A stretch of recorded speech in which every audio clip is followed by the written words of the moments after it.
ओहो, यहाँ तो पूरा सिंक बर्तनों से भरा पड़ा है।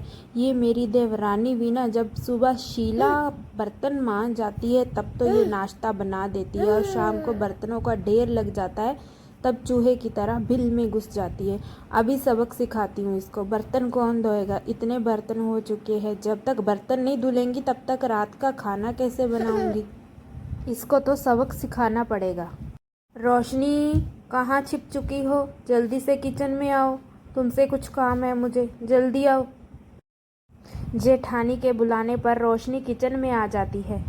क्या हुआ जेठानी जी, आप इतनी जोर से क्यों चिल्ला रही है? मैंने तो अपना काम खत्म कर दिया है। आप रोशनी, ये कितने सारे बर्तन हो रखे हैं, चलो जल्दी से इन बर्तनों को साफ कर दो। जब तक ये बर्तन साफ नहीं होंगे तब तक मैं रात की रसोई कैसे बनाऊंगी। चलो जल्दी करो, मुझे रात की रसोई बनानी है, देर हो रही है रसोई बनाने के लिए। अरे जेठानी जी, मैं नहीं धोऊंगी ये बर्तन, मैंने तो अभी अपना मैनिक्योर करवाया है, ये तो आपका काम है। मैंने तो सुबह नाश्ता बना दिया था और दोपहर का खाना भी। अब आप जाने, आपका काम जाने, मैं ये बर्तन तो धोने वाली नहीं हूँ। ये तो तुम्हारे रोज के बहाने हैं। जब तुम्हें पता होता है कि घर का काम करना है तो फिर क्यों पैसे बर्बाद करती हो। अब तुम बर्तन नहीं धोगी तो मैं खाना कैसे बनाऊंगी। आज मैं भी खाना नहीं बनाऊंगी। इनसे बोलते हैं कि बाहर से खाना ऑर्डर कर देंगे। अब यही हल बचा है। बर्तन तो मैं धोने वाली नहीं हूँ, ना ही तुम धोने वाली हो। हाँ दीदी, यही सही रहेगा। कल बीजे ने खाना ऑर्डर किया था, आज भैया को बोल देते हैं वो खाना ऑर्डर कर देंगे। इससे हमें काम भी नहीं करना पड़ेगा और भूखे पेट भी नहीं सोने पड़ेगा। आज भी ऐसा ही कर। अरे बेटा, ये उन दोनों की आवाज़ें फिर से आने लगी है किचन में से। आज फिर हमें रात की रसोई नसीब नहीं होगी। एक काम करो, तुम बाहर से ही खाना ऑर्डर कर दो, कहीं भूख के मारे मैं अपने समय से पहले ही परलोक ना सुधार जाऊं। इन दोनों का तो रोज का ही यही काम है। तुम बाहर से खाना ऑर्डर कर दो, ना तो इनसे बर्तन होते हैं और ना ही खाना बन पाता है। दोनों की दोनों किसी काम की नहीं है। ठीक है माँ, आज मैं खाना बाहर से मंगवा लेता हूँ। कल से इन दोनों को घर पे ही बनाना पड़ेगा। ये दोनों सच में ही किसी काम की नहीं है। रोज रोज बाहर से खाना मंगवाना पड़ता है। बाहर का खाना खा के तबीयत खराब रहने लगी है। पता नहीं इन दोनों से बर्तन और रसोई की ही नहीं हो पाती, और तो ये क्या करेंगी। मैं अभी खाना ऑर्डर कर देता हूँ। इतने में दोनों देवरानी जेठानी वहाँ पर आ जाती है। हाँ हाँ, मैं समझ गया। तुम्हें कहने की कोई ज़रूरत नहीं है, खाना मैंने पहले से ही ऑर्डर कर दिया है। ये तो तुम दोनों का रोज का है। मुझे पता है तुम यही कहने आई होंगी। तुम दोनों कर दिया है खाना ऑर्डर, नहीं बनाना पड़ेगा तुम्हें खाना। करो ऐश। जेठ जी, अगर आप मुझे कुछ ना ही बोलो तो ही अच्छा है। मैंने अपना सुबह का नाश्ता और दोपहर का खाना बना दिया था। ये तो जेठानी जी का टाइम है खाना बनाने का। अब आप मुझसे ना कहकर उनसे ही कहिए, मैंने अपना काम कर दिया है। हाँ तो क्या हुआ, सिर्फ रोटियां सेक देने को ही काम करना नहीं कहते। रोटियां सेकने के साथ साथ बर्तन भी धोने पड़ते हैं। पूरा काम तो करती नहीं है। मैंने अपना काम कर दिया, मैंने अपना काम कर दिया। बर्तन कौन धोएगा। उस बर्तन के टाइम तो तुम अपने कमरे में छिप जाती हो जैसे चूहा बिल में छिपता है। काम पूरा किया करो ना, आधी बात क्यों करती हो। इसके बाद डिलीवरी बॉय खाना लेकर आ जाता है और वो सब लोग मिलकर खाना खाने लगते हैं।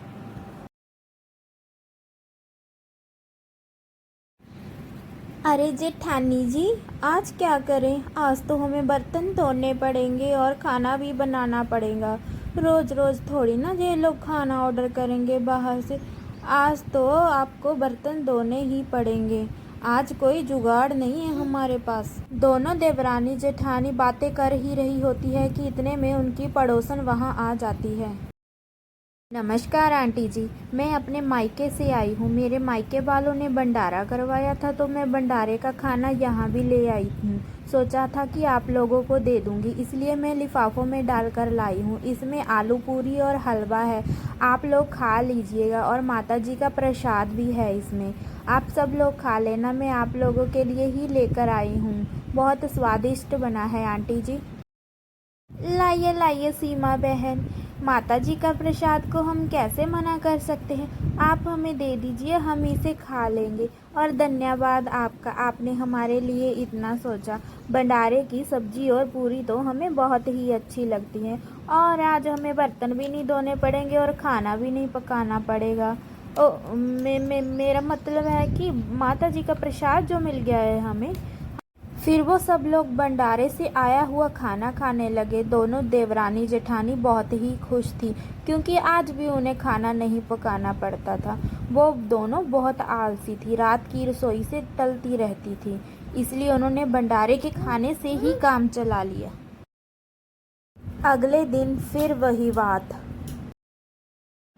अरे जेठानी जी, कल तो हम लोगों का चल गया, सीमा बहन भंडारे का खाना दे गई थी, लेकिन आज तो हम लोगों को खाना बनाना ही पड़ेगा।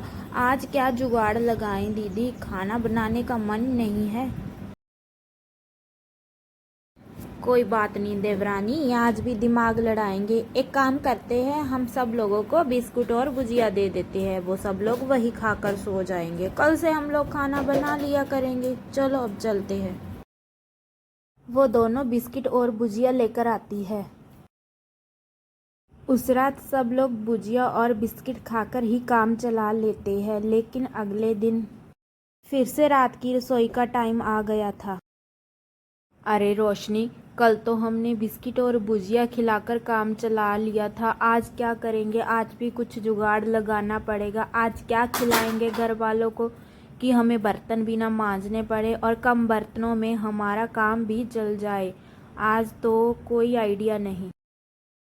कोई बात नहीं जेठानी जी, आज आपके पास ना सही तो मेरे पास एक आइडिया है। हम लोग मैगी बना देते हैं, 2 मिनट में तैयार हो जाएगी। सब लोगों को मैगी बनाकर खिला देते हैं, सही है ना। वो मैगी बनाकर सब लोगों के सामने रख देती है। घर वालों के पास और कोई चारा भी नहीं था, इसलिए वो चुपचाप मैगी खाने लगते हैं। वो कर भी क्या सकते थे, ये तो उनका रोज का ही ड्रामा था। बहुत टाइम से उन्होंने कभी ढंग से खाना नहीं खाया था। आलसी बहुएं।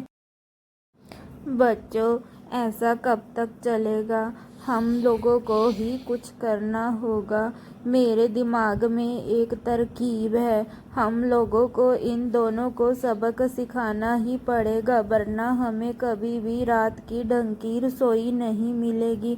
ऐसे ही ऊट पटांग खाकर सोना पड़ेगा।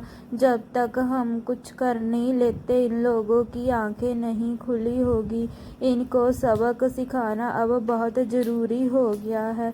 तुम दोनों को मेरा साथ देना होगा। अरे रोशनी, ये किचन में से बर्तन धोने की आवाज़ कैसे आ रही है। तुम भी यहाँ हो, मैं भी यहाँ हूँ, फिर ये बर्तन कौन धो रहा है किचन में।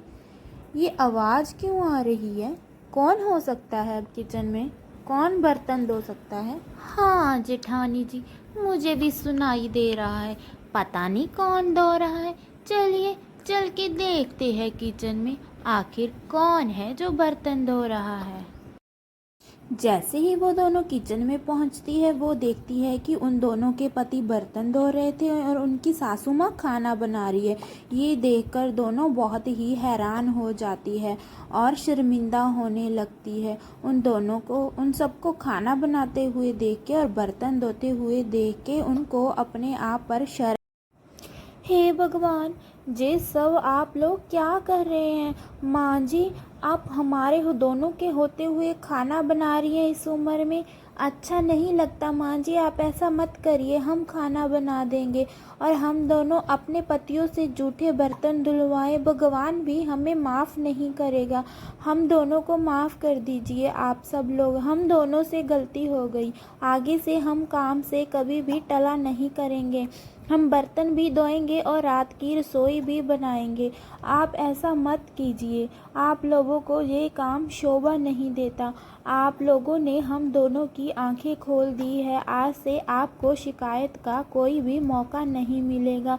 माँ जी, आप हमें माफ़ कर दीजिए और आप दोनों भी हम दोनों को माफ़ कर दीजिए। आप दोनों को जूठे बर्तन धोने की कोई ज़रूरत नहीं और ना ही माँ जी हमारे होते हुए आपको खाना बनाने की ज़रूरत नहीं। आप बस जहाँ से टेबल पर इंतज़ार कीजिए, हमको 1 घंटा दीजिए। हम 1 घंटे में कुछ बढ़िया सा खाने को बनाकर लाते हैं और कुछ भी आलतू फालतू नहीं बनाएंगे, हम खाना ही बनाएंगे। आज से आपको रात की रसोई टाइम पर और अच्छे से मिलेगी। हम फिर से आप लोगों से माफ़ी मांगते हैं, हमें माफ़ कर दीजिए आप सब लोग।